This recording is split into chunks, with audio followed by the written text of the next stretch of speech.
Shalom, shalom, shalom, les enfants de Dieu, shalom, les femmes de valeur, shalom, peuple de Dieu, shalom, Église. Que la grâce du Seigneur soit avec nous. Lui qui nous garde, lui qui nous aime.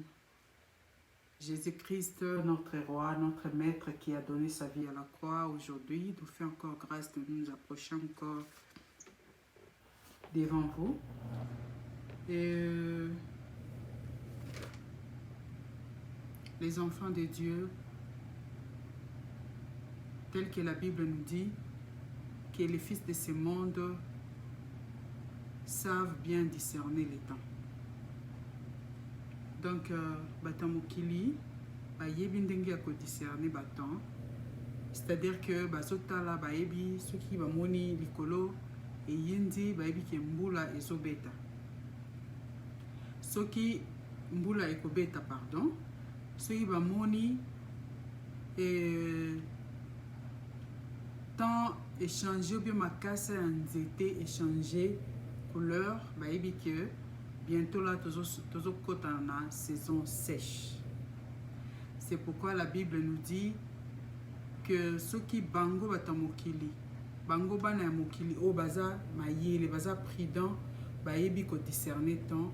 A fortiori biso bana nzambe oyo to mibengi bana nzambe o Yesu Masiya akufela na ekolosu tokoki ko discerner te temps nini oyo tozali ko traverser.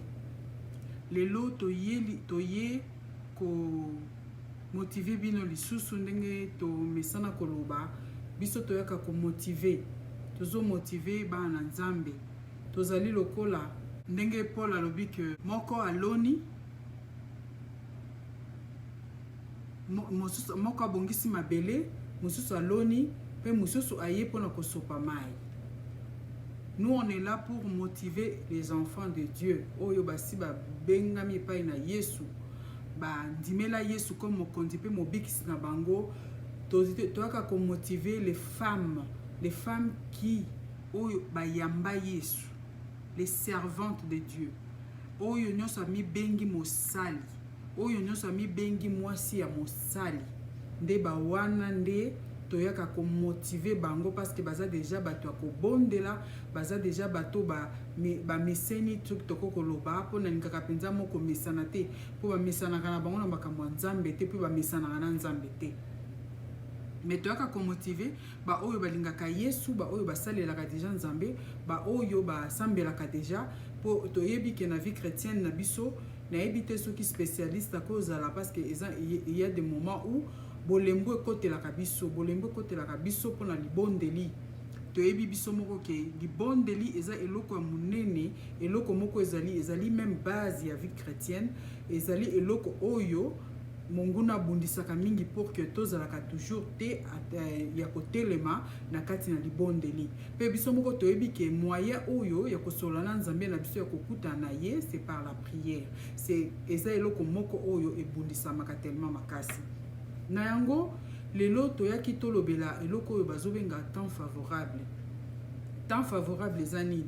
Je crois siko to banozana chaque fin ya vidéo na biso to émission na biso to bando poser ba question o question oyo biso to koza penza na bosenga soki nzamba sungi yo osana makanisi ya malamu oyo ya ko partager na biso bien ko zongisela biso réponse na sujet wana e kozala penza malamu po et préparer biso la émission prochaine. Donc to bando zana avant fin ya vidéo na biso e kozana ba question o to poser question wana tokolinga yo na kati ya commentaire public tindela biso réponse na yo moni ndenge nini, yo moni nini, o moni ndenge nini par rapport ya question wana, réponse nini oyo ko pesa biso. Merci beaucoup. Lelo tozo partager ndenge to utkoloba wa thème na biso zali temps favorable. Na temps favorable na biso tozo zongo na 2 Corinthiens chapitre 6, verset 2. Balobi na biso, au moment favorable, j'ai répondu à ton appel. Au jour du salut, je suis venu à ton secours. Balobi na biso, au moment favorable, j'ai répondu à ton appel. Au jour du salut, je t'ai secouru. Toninga qui un peu tout ça la réflexion na passage oyo. Passage oyo toko koloba temps favorable ezali kairos. Kairos c'est en grec et toyebi tozana chronos et puis tozana kairos. Kairos ezali temps en Zambie, chronos ezali temps battant les temps des hommes. Na sens biblique nango kairos ezali moment choisi. Moment choisi par Dieu pour l'accomplissement il y a dessein na ye. Et un moment particulier, il y a action divine. Kairos ezali moment oyo il y a intervention en Zambé na baton ya batu. O ezali chronos.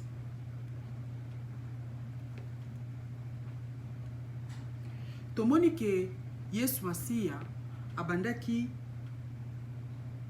ministère na ye na temps favorable. Ce tout yango na Matthieu et na Marc chapitre 1er verset 15.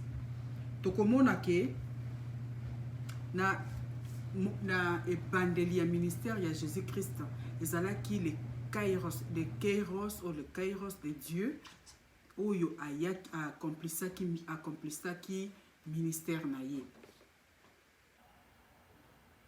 Les temps favorables,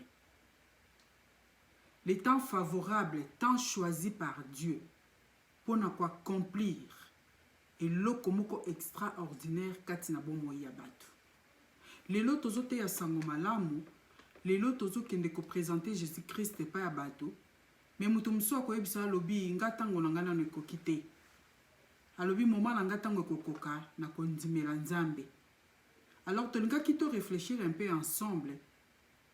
Tant ya Nzambe ezali tant nini oyo mutu akokozela pour que ayeba ye moko ke oyo ezali tant ya Nzambe.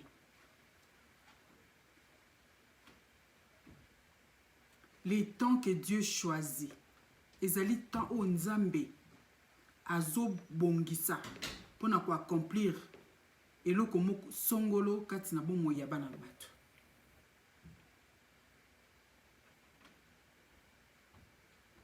Mais ce que totangi na kati na Bible kuna tokomona que tango Jésus-Christ akendaki po kota na kati na Jérusalem, alelaki alobi aleli po na Jérusalem alobi soki oyebaka tant oyo Nzambe a visitaki yo. Bien-aimé, nangaki na ebisa yo que les temps favorables, c'est les temps que tu entends la voix de Dieu dans ta vie. Les temps favorables, ezali temps oyo mutu okutani na liloba na Nzambe. Bate yo liloba na Nzambe parce que Dieu nous aime toujours. A préparaka biso pour na futur, a préparaka biso pour na makambo o ezoya. Et pour moi, les temps favorables, on a koki ko définir ezali na temps nyonso oyo okutani na liloba na Nzambe, ezali temps favorable pour toi. Pe na temps na koko pesa exemple moko kolakisa ke ezana bato mingi balobaki ngai penza nde naza boye natambolaki na mangomba ebele nakendaki na lingomba tel nazongi na lingomba tel namona na nga Nzambe abikisi nga te metango na kokoma awa nde namoni ke nabiki donc oyo ezali esika ya malamu koleka ba esika mususu na leki. Na opinion nanga, j'ai toujours dit que c'est pas vrai. J'ai toujours dit que c'est pas vrai. Pourquoi c'est pas vrai? Parce que Owan ezaki peut-être temps ya Nzambe ezaki dans un temps favorable pour toi pour que tu sois guéri de cette maladie. pour que tu trouves la solution à ce problème. Mais tant que kokoma na temps oyo ya nzambe, oyo nzambe abongisi pona kokokisa eloko moko na kati na bomoi na yo, ekozala kairos pona yo, ekozala temps favorable pona yo. Peut-être ba temps oyo lekisaki na kati na ba église wana, peut-être ba temps oyo lekisaki po na situation na yo wana, ce n'était pas le temps de Dieu, c'était le chronos. Puisque ndenge tozabo totangelaka nzambe mikolo. Na chronos totangelaka nzambe mikolo koloba ite nasali 10 ans dans le Seigneur, nasali 20 ans, banda na bandi kosambela, banda problème etongisi ngai. Mais tokomona kuna na Bible eza pe na lisolo ya mwasi moko. Mwasi wana banda kotanga makila. Bible lobi na biso ite akendaki partout. Azwaki lobi côté. Mais mukolo yo azwaki occasion à kokutana na Yesu. Elle a décidé dans son cœur pour aller toucher. Yemoko aponi modèle ya kozwa lobiko na ye. Aponaki modèle ya kozwa lobiko. C'était ce jour-là où la décision est venue dans son cœur, c'était le temps de Dieu pour elle. Pe mi poneli modèle nini oyo ye a okende po akende kokutana na kairos de Dieu, le temps favorable. Ami ponela lobi na makanisi na lobi ke na kei na ke ko simba na ko simba ka ke lamba na ye. Nazana besoin te na solola na ye. Nazana besoin kutuna loba na ye boité, mais nazana na ko simba ka ke lamba ne pe na ko so guérison, ça venait pas d'elle-même. Bien que on pouvait croire que c'était ses pensées, mais c'était le temps de Dieu. Parce que ezaki mukolona oyo, ezaki kairos, mukolo nzambe ye muko abongisaki po situation na ye ekutana na miracle. Situation na ye ekutana na temps de Dieu pour déclencher miracle. C'est pourquoi nous avons besoin de persévérer dans la prière. C'est pourquoi nous avons besoin de toujours demeurer dans la présence de Dieu. Parce que nous ne savons pas quand est-ce que le Seigneur viendra. C'est la même chose avec l'histoire du paralytique na piscine ya Bethesda. Bible lobi na biso ete 38 ans avant dans la piscine. Azo zela ba muto ya kobwaka ye na mai. Azo zela ba ya kobwaka ta raison apesaki naza muto ya kotombolanga akendo bwaka nga na mai. Je compatis avec nos bien-aimés qui sont paralytiques. Mais je crois que ceux qui ont besoin de l'obiko, à quoi qui a commis benda, à quoi n'a évité paralysé, n'a ezaki na niveau nini, bien zaki nani nzoto mobimba. Mais à quoi qui commis benda, quand quelqu'un cherche à zoluka lobiko, il va utiliser tous les moyens possibles pour que à parvenir ne loko ya zoluka. Nandenge ya malamu. Parce qu'il y a aussi d'autres, oh abundani na vie, azoluka vie et bonga, azoluka za malamu, mais akeko kweya na kisi, akeko kweya na magie, akeko kweya na boye, pour que azwakaka eloko ya zoluka te tolobi dans le Seigneur, dans la prière. Quand tu persévères, tu vas utiliser tous les moyens. Et tous ces moyens-là sont au kokozala, au banda, au bondelaka, au genaka, au luka kelongi na nzambe, na ba jeûne, na ba prière, na kosale la nzambe. Pour que le Seigneur te réponde, pour que nzambe akomisa yo na eloko yo zoluka. Tu na moment où yo kineko koma na kairos de Dieu. Na moment favorable à nzambe où eko déclencher miracle na bomo na yo. Bien-aimé, nous avons besoin de la persévérance dans la prière. Tu as prié une fois, 2 fois, tu as prié 1 année, 2 ans, 3 ans, 4 ans, 6 mois. Continue encore à prier. Il y aura un jour où ta prière est que nous kokutana kairos. Il y aura un jour ta prière et que nous kokutana temps favorable en Zambé. Bible dit ceux qui est paralytique à Luka Kimutu. Et puis quand il a vu Jésus, il s'est justifié. Abandi ko se plaint de Jésus ngana za nga kutuna ceux qui na za nga. Les afoti na ngate zali parce que mutu ta boka nga na mai. nana kobwaka yo bandeko. La prière que tu fais là, c'est une prière puissante et efficace. C'est vrai que des fois, tu as la prière, un problème, il appelle les pasteurs au milieu de la nuit pour qu'il aille.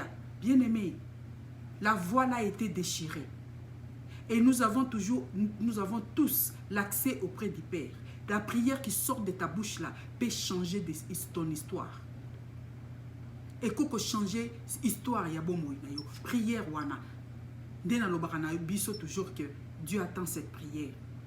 Les femmes de Dieu, les femmes de Dieu, les femmes oyo basi ya basali na Nzambe. Tous en a posé à ma bondeli. Et une parenthèse na ngaki na lobela. To yebi ke ezana basi ya basali ya Nzambe mingi. Bako kendeli felo pour que parce que balingi te ko umi en la présence ya Nzambe. Je m'explique. Osant un problème. Et les femmes, les serviteurs de Dieu ont beaucoup de problèmes. Oui, pourquoi? Parce que ils vivent dans la souffrance, ils ont enduré le temps dur, ils ont enduré le temps où vraiment ils gardent ça dans son cœur pour n'amener pour azobomba mobile na ye, azobomba mabe ya mobile na ye, azobomba o nyonso ya mabe mobile na azosala. Mais tu es appelé à la prière, femme de Dieu. Femme des serviteurs de Dieu. Basi ya mabondeli nzamba lingoza la moisi ya mabondeli ko se contenta te kaka mobile nga qui retraite. Je pense que quand ton mari se lève pour aller à la retraite, aller chercher à la face de Dieu, toi aussi tu dois t'élever, tu dois l'accompagner. Yango wana bakomo kendozo basi ya ba ministère parce que toi tu es faible dans la prière. Toi tu aux aka tellement distraite ou qui n'aura toujours que se contenter na ba futilité. Yango na baso que nous ba femme des ministères, lève-toi. Notre situation là, les jours où kairos, bien aimé, les kairos de Dieu, ce qui totalise, il y a plusieurs passages où ils ont les kairos de Dieu. Na pesi ba passage où kotanga na Matthieu 11 25 balobi à ce temps là les kairos. Na Matthieu anakaka 12 verset 1 balobi en ce temps là encore kende kotanga le roman c'est les kairos de Dieu. Na 13 30 balobi na Marc chapitre 1er verset 15 il disait les temps est accompli les kairos de Dieu. Na 11 13 aux UP na 12 2 ou kendo mona kuna bazolo bela absolu kambia kairos de Dieu. Et ce qui d'accord qui conclure pour na koloba o etali kairos na koloba boye na conclusion otali na Matthieu et na Marc chapitre 13 verset 33 balobi prenez garde, veillez et priez car vous ne savez quand ces temps les kairos quand ce temps viendra. To veiller, to prier, to yébiter quand est-ce que temps wane kokoma temps favorable, temps que les kairos de Dieu, les kairos de Dieu to yébiter et kokoma quand. Yango wana tozana besoin ya ko prier, ko veiller pe ya ko prier. Bien aimé, je suis naaka toujours ko motiver les femmes. Parce que moi, je parle de la femme dans ma chaîne. Je parle de la femme. Je viens motiver aux femmes de prier, de prier. Prends même 2 heures, 1 heure, 5 minutes, 10 minutes de prière dans la présence de Dieu. Demeure dans la présence de Dieu. Car c'est le kairos. Tu ne connais pas quand est-ce que le Seigneur Jésus-Christ viendra. Ça sera les grands kairos de Dieu. Les grands moments, les moments favorables, les moments où le Seigneur va manifester encore sa puissance. Bien que le monde peut nous dire, peut nous contredire, bien que, bien aimé, les bâtons et zoya, oyo babanda contredire, makambo nyoso yo yebi. Oyo bakocha confusion na mutu na yo na makambo oyo nyoso yo yebi sur le Seigneur, sur Jésus-Christ. Alors, c'est ça le temps de Dieu. Tiens bon, bonde là. Pour que na ba temps difficile, na ba temps amabe, au résister ndenge Bible ezobebisa biso. Que le Seigneur vous bénisse. Que Dieu vous bénisse, que le Seigneur nous fasse grâce. Pour que tous alaka toujours motivé, tous alaka toujours, parce que les temps où ils ont bêté dans le temps où ils sentir vraiment que non, le Seigneur me parle, ça c'est moi, ça c'est le Seigneur qui me parle, c'est ça les kairos, les temps favorables. Quoi qu'on regrettait si je savais, si j'avais reçu le Seigneur. Nazoye banakati na ezana musali nzambe moko azana Amérique. Ces pasteurs-là, sur les réseaux sociaux, vous pouvez les voir. Avant que la maladie, la pandémie arrive, à Tambola, qui n'a 10 villes, il y a États-Unis, pour annoncer bango ce qui fait. Mais les gens ont pris ça comme ça. Na évité ceux qui ont profité qui na moment na 10 villes, na 10 jours, à Tambola, na 10 villes, vêtus d'un sac pour aller transmettre les messages que le Seigneur envoyait pour les Américains. Bien-aimés, les temps favorables de Dieu. Saisissons les temps favorables de Dieu. Quand tu écoutes la parole de Dieu, sache que c'est les temps favorables pour toi. Profite. Comme le Seigneur nous dit, je me tiens à la porte, je frappe. Si quelqu'un ouvre son cœur, je viendrai en lui. Nakoya, ngana papa toa ko souper ensemble. Les temps favorables, ouvre ton cœur, reçois le Seigneur Jésus-Christ. Reçois-le dans ton cœur et répands-toi. Que Dieu vous bénisse. Question abisso et lelo ezali sur la femme. Soumission. Quand on nous parle de la soumission, que la femme doit se soumettre. Ponayo. Ezolo belaoni. Là, cette question est posée aux chrétiennes et aux chrétiens. Mais je pose beaucoup plus la question na ba chrétienne. Tant que bazolo bake basi se soumettre na mibali na bango et la kisini ni pona yo. Yo pona yo okoki kolobela ngonde ene. Oko définir ngonde ene. Na vidéo prochain na ko banda émission na ko pesa bino ba exemple oyo ya soumission. Comme ça, bino boko jijango ce que zandengeni.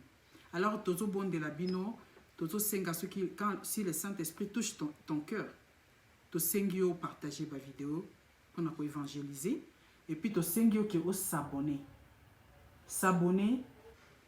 et puis ceux qui ont activer cloche, il y a notification pour que ceux qui to sali vidéo, to tchango en ligne directement yoyeba. Batia qui te tient vidéo à Sika, to sengyo bo s'abonner, ceux qui beaucoup qui peut activer ba pouce j'aime ou j'aime pas, vous êtes libre. Et puis c'est surtout vous avez besoin de koyo kakabino bo sala ba commentaire je bénis quand même, je bénis Dieu pour na ba onyo so ba sala commentaire, ce n'est pas seulement dire ce que moi je suis ou bien me féliciter de ce que je fais. Non, bah commentaire, tout ça a beaucoup plus. Bah commentaire, tout ça nous a dit par rapport, il y a maloba ou tozoloba par rapport, il y a parole de Dieu. Si tu as quelque chose à ajouter pour encourager les enfants de Dieu, ça là moi commentaire muke na commentaire public pour que esunga pe batum sous toza na besoin ko yoka pe makanti na bino biso to yebi nyonso te yo yebi yango to lingi o compléter na biso pour que to leba na ko sala musala que Nzambe apambola bino pour un moment où vous pouvez biso, que le Seigneur vraiment vous bénisse. Demeurons dans la prière. Fortifie-toi. Ce que moni moninga mususu azama makasi na bondeli misangana na ye bu bondela makasi ko sala ke moto na pe mata Nzamba pambola.